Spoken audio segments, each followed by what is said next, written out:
Di balik senyumnya yang ramah, tersembunyi kemarahan seorang pemimpin. Kang Deddy Mulyadi akhirnya turun tangan. Lurah dengan 6 istri itu tak bisa lagi mengelak, azab sosial menanti di depan mata. Assalamualaikum, teman-teman semua, selamat datang di channel kita. Sebelum lanjut, saya sarankan tuliskan sholawat di kolom komentar, semoga kelak selawat itu menjadi saksi untuk mendapatkan syafaat di akhirat. Pagi itu, Desa Sukamanah tampak seperti biasa, tenang, rapi, dan penuh senyuman palsu. Di tengah hiruk-pikuk pasar rakyat, Lurah Darmo berdiri gagah dengan pakaian dinasnya, menyapa warga dengan ramah sambil tersenyum lebar. Tapi di balik senyum itu, ada sesuatu yang tak terlihat. Beberapa ibu-ibu berbisik pelan di warung kopi, ada yang menunjuk ke arah rumah dinas lurah, ada pula yang menunduk sambil menggeleng, seolah menahan geram. Kang Deddy Mulyadi datang pagi itu untuk menghadiri acara budaya. Sambutannya meriah, namun ada getaran aneh yang dirasakannya begitu menginjakkan kaki di desa itu. Wajah-wajah warga seperti menyimpan beban, tatapan mereka seolah meminta tolong tapi tak berani bicara. Usai acara, Kang Deddy menyempatkan diri berkeliling tanpa pengawalan. Di salah satu sudut desa, ia melihat seorang perempuan muda tengah duduk termenung di depan rumah reot. Tatapannya kosong, dan matanya sembab. Tanpa disadari, pertemuan singkat itu menjadi awal dari terbukanya tabir kelam yang selama ini disembunyikan rapat-rapat oleh sang lurah. Hari itu, Kang Deddy belum tahu bahwa ia akan berhadapan dengan seorang pemimpin yang bukan hanya menyalahgunakan jabatannya, tapi juga menghancurkan hidup banyak perempuan dengan kedok pernikahan. Keesokan harinya, Kang Deddy sengaja mengundang warga berkumpul di pos ronda untuk diskusi santai. Tidak seperti acara resmi, suasana kali ini lebih terbuka. Beberapa warga mulai berani bicara, tapi hanya seputar jalan rusak, sampah, dan kebutuhan sembako. Tiba-tiba, seorang pemuda bernama Andri maju dengan gelisah. "Kang, saya nggak bermaksud lancang, tapi di desa ini banyak perempuan muda yang tiba-tiba menghilang dari sekolah atau kerja. Tahu-tahu mereka sudah dinikahi Pak Lurah." Suasana langsung hening. Seorang warga lain berbisik, "Jangan dilanjutin, nanti keluargamu disasarin." Kang Deddy mengangkat tangan menenangkan. "Saya di sini bukan untuk mencari musuh, tapi kalau ada yang disakiti, saya enggak bisa diam." Setelah pertemuan itu, malam harinya Kang Deddy mendatangi rumah Bu Yayah. Ia disambut dengan linangan air mata dan secarik surat. "Bu Yayah, ini surat nikah siri adik saya, Siti." Tulisannya cuma di atas kertas biasa, tanpa saksi resmi. "Sekarang Siti sedang hamil, ditinggalin begitu saja." Kang Deddy mengepalkan tangan. "Besok saya akan temui Pak Lurah, tapi bukan sebagai tamu, sebagai wakil rakyat." Di kejauhan, bayangan seseorang mengintai dari balik pohon mangga, salah satu anak buah lurah. Suara lirih Bu Yayah, "Sudah banyak yang jadi korban, Kang. Tapi baru kali ini ada yang berani bertindak." Pagi menjelang siang, di kantor desa, Lurah Darmo duduk di belakang meja besar dengan secangkir kopi hitam. Wajahnya tenang, namun sorot matanya menyimpan keangkuhan. Ia tak menyangka hari itu akan jadi awal dari keguncangan besar. Pintu terbuka, Kang Deddy masuk dengan tenang, ditemani 2 ajudannya. Suasana langsung berubah tegang. "Lurah, punten. Saya ingin bicara tanpa basa-basi." Lurah Darmo tersenyum kaku. "Silakan, Kang. Tapi mohon, kalau ada urusan administrasi, kita punya mekanisme resmi." "Bukan soal administrasi, tapi soal hati nurani. Saya sudah dengar cukup banyak tentang perlakuan jenengan terhadap keluarga perempuan di sini. Benarkah jenengan memiliki 6 istri?" Lurah terdiam, jemarinya menggenggam cangkir kopi erat-erat. Tatapannya berubah. "Itu urusan pribadi saya, Kang. Selama tidak melanggar hukum, saya rasa bukan wilayah panjenengan untuk mencampuri. Kalau itu dilakukan sebagai pejabat, dengan posisi sebagai atasan, lalu banyak perempuan muda jadi korban, itu bukan urusan pribadi. Itu penyalahgunaan kekuasaan, dan saya enggak akan tinggal diam. Suasana hening. Pegawai desa mulai berbisik di balik tirai, beberapa tampak gelisah, yang lain pura-pura sibuk.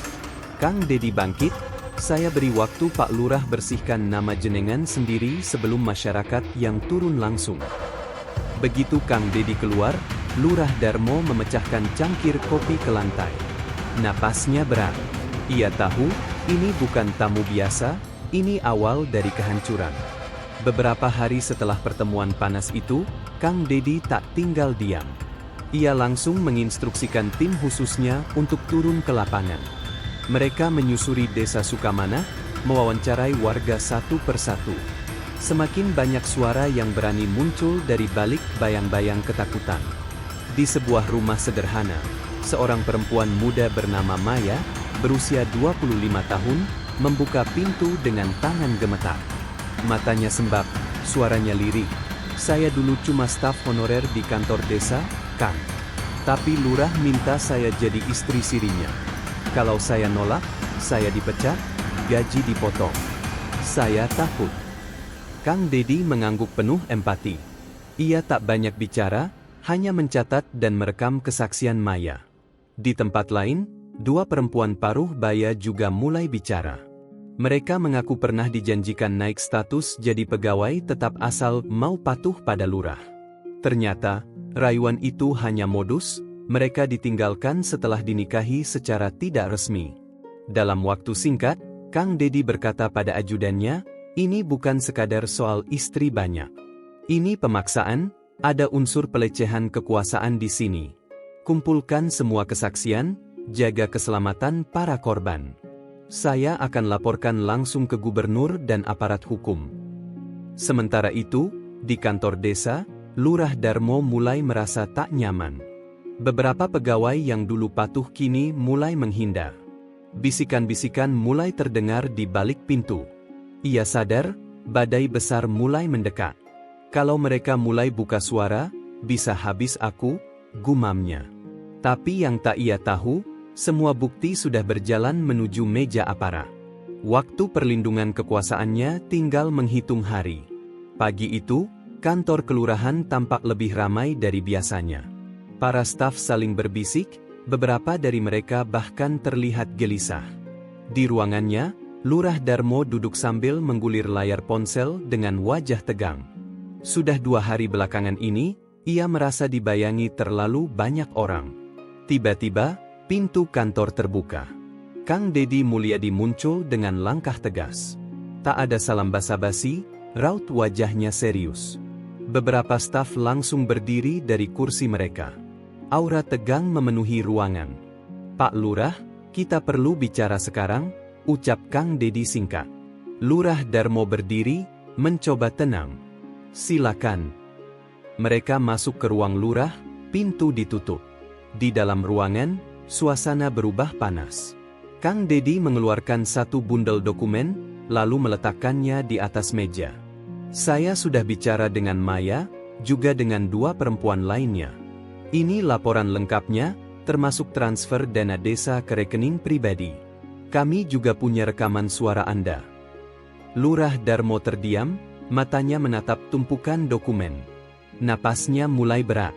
Pak Dedi, ini semua bisa kita bicarakan baik-baik. Tidak, Pak Lurah, potong Kang Dedi tajam. 6 istri, dana desa yang bocor, dan intimidasi kepada warga. Anda pikir ini semua bisa ditutup begitu saja? Lurah Darmo mencoba menjawab, tapi bibirnya keluh. Ketukan di pintu terdengar. Seorang anggota kepolisian masuk. Kami sudah menerima laporan dari Pak Dedi. Kami mohon izin untuk membawa Pak Lurah ke Polres untuk pemeriksaan lebih lanjut. Lurah Darmo menoleh, wajahnya pucat. Saya dijebak. Kang Dedi menatap lurah itu tanpa emosi. Kebenaran memang terasa seperti jebakan bagi mereka yang terbiasa berdusta. Lurah Darmo pun digiring keluar. Para staf kantor menatap penuh syok. Beberapa di antaranya mulai menangis, yang lainnya justru menghela napas lega. Kantor kelurahan yang tadinya penuh bisik-bisik, Kini hanya menyisakan keheningan. Sementara itu, Kang Dedi berdiri di depan kantor, menatap langit sambil menarik napas panjang. Perjuangan belum selesai, tapi hari ini, satu pintu kebusukan telah berhasil dibuka. Suasana kantor kelurahan kini berubah setelah Lurah Darmo dibawa pihak berwajib. Kantor itu seakan kehilangan ruhnya. Tak ada suara tertawa kecil staf seperti biasanya, tak ada lagi rutinitas menyeduh kopi pagi yang ramai. Semua pegawai seolah berjalan di atas pecahan kaca, hati-hati, pelan, dan cemas. Di ruang tamu kantor, Kang Dedi Mulyadi duduk bersama beberapa perangkat desa. Ia tidak bersorak atas apa yang terjadi, justru wajahnya terlihat sayu. "Pak Dedi," ujar Bu Neneng, sekretaris kelurahan yang paling senior, "kami semua kaget, tapi entah kenapa juga merasa lega. Sudah terlalu lama kami pura-pura tidak tahu." Kang Dedi menatap mata Bu Neneng yang berkaca-kaca. "Saya tidak datang untuk menjatuhkan siapapun. Saya hanya ingin keadilan ditegakkan, dan pelayanan rakyat tidak dikotori oleh nafsu pribadi." Beberapa staf mengangguk pelan. Namun, di sisi lain, 6 perempuan, istri-istri sang lurah, juga mulai buka suara. Salah satunya, Maya, muncul di layar berita malam. Ia bicara belak-belakan tentang tekanan psikologis, ancaman, dan betapa ia dan perempuan lain dimanipulasi dengan status palsu dan janji kosong. "Awalnya saya pikir saya satu-satunya," ujar Maya di siaran televisi. "Ternyata, kami semua korban dari permainan kekuasaan." Pernyataan Maya menyebar cepat di media sosial. Dukungan mengalir deras, netizen menjerong, namun juga berempati. Keesokan harinya, Kang Dedi menyempatkan diri menemui Maya di rumah kontrakannya. Perempuan itu tampak lebih tenang, meski masih menyimpan luka. "Saya tidak tahu harus bagaimana, Pak. Nama saya sudah tercemar. Orang-orang melihat saya seperti perempuan simpanan." Kang Dedi menjawab, "Yang harus tercemar adalah orang yang mempermainkan hidupmu, bukan kamu." Ia lalu mengangkat telepon. "Besok saya akan minta dinas sosial bantu pindahkan ibu dan anakmu ke tempat yang lebih aman. Jangan takut. Mulai sekarang, kamu bukan korban, tapi penyintas." Maya terdiam, air matanya jatuh pelan. Di akhir hari, Kang Dedi kembali menatap kantor kelurahan dari kejauhan. Pembersihan baru saja dimulai. Tapi yang lebih berat adalah memulihkan hati dan nama orang-orang yang terluka. Hari-hari berlalu, namun bayang-bayang kasus Lurah Darmo masih membekas di desa itu. Media masih memberitakan lanjutan kisahnya, dan masyarakat terpecah. Ada yang mencibir tindakan Kang Dedi Mulyadi, namun tak sedikit juga yang memuji keberaniannya. Di sebuah warung kopi dekat balai desa, sekelompok warga, beberapa di antaranya tokoh masyarakat, terlihat sedang berdiskusi sengit. "Pak Dedi itu terlalu ikut campur urusan internal desa," ucap Pak Karna, mantan ketua RW yang dulu dekat dengan Lurah Darmo. "Bukan ikut campur, Pak. Itu urusan moral dan hukum," sahut Ibu Reni, aktivis perempuan yang hadir dalam diskusi tersebut. Perdebatan memanas ketika Kang Dedi tiba-tiba muncul di warung itu. Semua langsung diam. "Apa saya boleh duduk?" tanya Kang Dedi tenang. Semua mengangguk pelan. Tanpa marah, tanpa menyalahkan, Kang Dedi langsung menatap satu persatu warga yang hadir. "Saya tahu banyak yang tidak suka dengan cara saya. Tapi saya bukan datang membawa kekuasaan, saya datang membawa amanah." Suasana hening. "Kalau ada yang merasa saya terlalu jauh mencampuri urusan desa, saya terbuka berdiskusi. Tapi izinkan saya bertanya balik, kalau bukan saya, siapa yang berani menegur lurah kalian?" Tak ada yang menjawab. Namun, jauh dari warung itu, di dalam sel tahanan sementara, Lurah Darmo duduk termenung. Ia membaca berita tentang dirinya di ponsel yang diberikan petugas. Wajahnya terlihat muram, namun di matanya ada satu hal yang belum hilang, ambisi. Ia menoleh ke jendela sel, lalu berbisik, "Ini belum selesai, Kang Dedi. Saya masih punya orang-orang yang setia padaku." Kamera seakan bergeser keluar penjara, memperlihatkan seseorang tengah berbicara di telepon dengan suara lirik. "Tenang, Pak Lurah. Kami masih di sini. Tunggu aba-aba saja." Di tengah masyarakat yang mulai tercerahkan oleh keberanian Kang Deddy Mulyadi, diam-diam sebuah rencana balasan mulai disusun oleh para loyalis Lurah Darmo. Salah satunya adalah Pak Warso, ketua kelompok tani yang selama ini mendapat banyak fasilitas dari Lurah Darmo. Ia merasa posisinya kini terancam. Malam itu, di sebuah rumah sederhana namun cukup modern, Pak Warso mengumpulkan 3 orang lainnya yang dikenal sebagai tangan kanan Lurah. Kalau kita diam, harga diri Pak Lurah diinjak-injak. Dia mungkin ditahan, tapi jangan kira dia kalah, ucap Pak Warso berapi-api. "Lalu apa rencanamu?" tanya salah satu dari mereka. Pak Warso mengeluarkan sebuah map. Di dalamnya ada dokumen, bukti foto-foto, dan catatan keuangan desa. Ini semua bisa menjatuhkan siapa saja yang menentang Pak Lurah, termasuk Kang Deddy.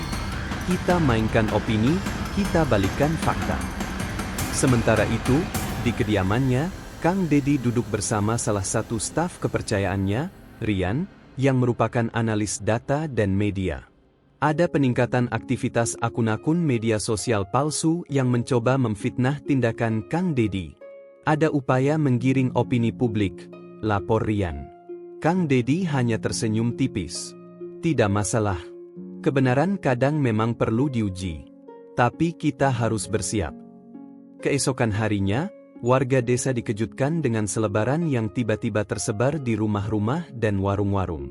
Isinya adalah narasi menyerang Kang Deddy, lengkap dengan foto-foto yang sudah diedit. Ibu Reni, yang sebelumnya membela Kang Deddy, merasa geram. Ini bukan hanya serangan personal, ini bentuk teror terhadap masyarakat yang mulai sadar. Kang Deddy pun menggelar pertemuan terbuka di balai desa. Di hadapan puluhan warga yang mulai bimbang dan kebingungan akibat opini yang simpang siur, ia kembali berdiri dengan penuh wibawa. "Kalau saya salah, saya siap diperiksa. Tapi kalau kebenaran ini kalian biarkan diputarbalikkan, maka desa ini akan kembali dijajah oleh kepentingan." Semua terdiam. Hati mereka diguncang antara takut, ragu, dan harapan. Namun satu hal jelas, pertarungan belum berakhir. Pagi itu, suasana desa berubah. Opini publik mulai terbagi. Ada yang tetap mendukung perjuangan Kang Deddy, namun sebagian lainnya mulai ragu, terpengaruh oleh selebaran dan narasi busuk yang tersebar. Di sebuah warung kopi modern yang sering jadi tempat berkumpul warga, 2 kelompok warga bersitegang. "Aku percaya sama Kang Deddy. Kalau bukan dia, siapa lagi yang berani buka kebusukan Lurah?" seru Bu Reni lantang. "Tapi kenapa sekarang malah muncul data kalau dia juga punya kepentingan? Jangan-jangan dia juga main politik?" sahut Pak Jaya, salah satu loyalis Lurah Darmo. Suasana semakin memanas. Sementara itu, Kang Deddy menggelar pertemuan terbatas di pendopo. Ia memanggil beberapa tokoh pemuda dan tokoh masyarakat yang masih netral. "Sekarang bukan saatnya saling curiga. Kalau kalian percaya sama nilai kebenaran, kita harus buka semua data, transparan. Kita tunjukkan bahwa ini bukan soal jabatan, tapi soal masa depan desa," ujar Kang Deddy tegas. Pemuda bernama Andre mengangguk. "Kami siap bantu, Kang. Tapi kalau boleh tahu, siapa yang menyebar semua fitnah ini?" Kang Deddy menatap tajam ke arah tumpukan selebaran yang mereka kumpulkan, lalu menjawab, "Itulah yang sedang kita kejar. Mereka bukan hanya ingin menjatuhkan saya, tapi membungkam kesadaran kalian semua." Hari berikutnya, Rian, staf muda Kang Deddy, berhasil melacak akun media sosial yang memulai kampanye hitam tersebut. Ternyata, akun itu dikelola dari luar desa, tapi IP-nya tertaut ke rumah Pak Warso. Tanpa banyak bicara, Kang Deddy bersama aparat resmi datang ke rumah Pak Warso. Rumah yang dulu ramai kini sunyi. Di dalamnya hanya ada istrinya yang menangis dan mengatakan, "Suamiku menghilang sejak kemarin malam." Kabar itu langsung menyebar, Pak Warso kabur. Kang Deddy berdiri di tengah balai desa, Kali ini sambil menunjuk sebuah layar yang menampilkan bukti digital. Inilah wajah dari ketakutan. Mereka yang salah tidak akan berani berdiri di depan rakyat. Tapi kita tetap berdiri demi desa ini. Sorak dan tepuk tangan mulai terdengar dari kerumunan. Namun, dari kejauhan, seseorang sedang mengintai dari balik kaca mobil gelap yang berhenti sejenak di tikungan jalan desa. Lurah Darmo ternyata belum selesai. Ia kembali diam-diam. Pagi itu, halaman balai desa dipenuhi warga. Mereka datang bukan karena acara biasa, tapi untuk menyaksikan sidang terbuka yang digagas langsung oleh Kang Deddy Mulyadi. Dengan gaya khasnya, udeng putih di kepala dan kemeja putih bersih, beliau berdiri di depan mikrofon, menatap seluruh warga dengan tatapan tegas tapi penuh harap. Di hadapannya, Lurah Darmo duduk di kursi kayu panjang, ditemani dua pengacaranya. Meski masih mencoba tampil percaya diri, wajahnya tampak lelah. Dosa dan tekanan bertahun-tahun mulai menampakkan bekasnya di raut wajahnya. Kang Deddy mengangkat dokumen setebal 50 halaman. Ini hasil investigasi lengkap dari tim kami.